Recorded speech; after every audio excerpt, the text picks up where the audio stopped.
Hello everyone, আসসালামু আলাইকুম। কেমন আছেন সবাই? আজকে আমি খুবই মজাদার তিতা ছাড়া সবুজ রেখে কিভাবে ঝরঝরে করলা ভাজি করা যায় তার একটা রেসিপি শেয়ার করব।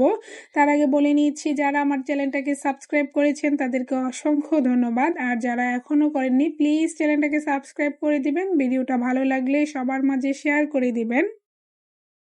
তো চলুন যাই, আমি কিভাবে ভাজিটা করি সেটা শেয়ার করে নিই। ভাজিটা করার জন্য আমি এই যে একটা করলা নিয়ে নিলাম, আমি এর সাথে একটা আলু ব্যবহার করব। যতটা সম্ভব কুচি করে আমি করলাটাকে কেটে নিব। এই যে দেখতে পাচ্ছেন, যতটুকু সম্ভব আমি মিহি কুচি করে নিয়েছি। আমি করলাটা এবং আলুটা একই সাইজে মিহি করে কুচি করে নিয়েছি। এখন আমি এগুলোকে পর্যাপ্ত পরিমাণে পানি দিয়ে 5 মিনিটের মতো ভিজিয়ে রাখবো। 5 মিনিট পর আমি এটাকে একটা স্ট্রেনারে নিয়ে পানিটা ভালোভাবে ঝরিয়ে নিব, তারপর ভাজিটা করে নিব। ভাজিটা করার জন্য অবশ্যই খেয়াল রাখতে হবে যেন করলা এবং আলু থেকে পানিটা ভালোভাবে ঝরে যায়, তাহলে একদম ভাজিটা করলে পরবর্তী সময়ে ঝরঝরে থাকে, একদমই ঝরঝরে হয়।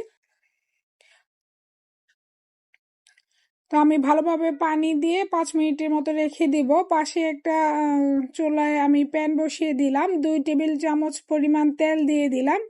তেলটা কিছুটা গরম হয়ে আসলে এর মধ্যে আমি একটা বড় সাইজের রসুনের সবগুলো কোয়াই আমি মাঝখান দিয়ে কেটে দিয়ে দিলাম, এবং এর মধ্যে হাফ কাপ পরিমাণ পেঁয়াজ কুচি দিয়ে দিলাম। আমি করলা ভাজিটাতে সবসময়ই চেষ্টা করি রসুনটা ব্যবহার করার জন্য, তাহলে ভাজিটা খেতে খুবই ভালো লাগে।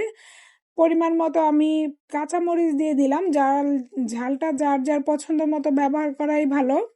আমি এর মধ্যে স্বাদ মতো লবণ দিয়ে দিলাম, হাফ চা চামচ হলুদের গুঁড়া দিয়ে দিলাম।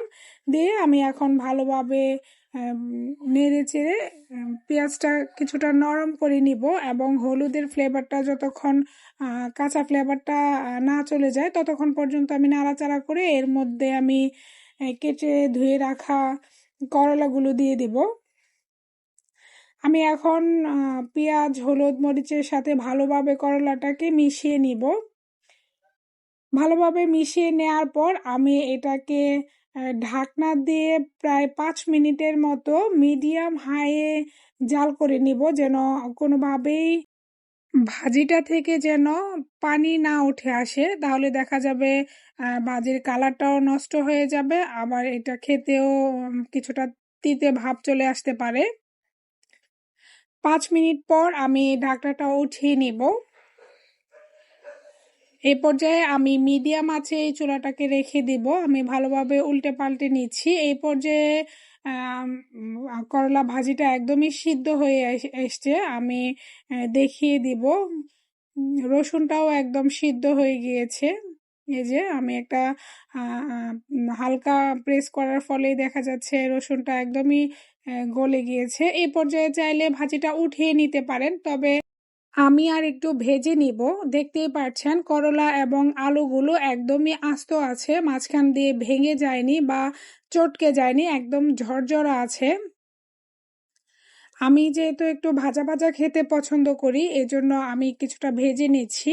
ভিডিওটা দেখার জন্য সবাইকে অসংখ্য ধন্যবাদ। চ্যানেলটাকে প্লিজ সাবস্ক্রাইব করে দিবেন। আসসালামু আলাইকুম।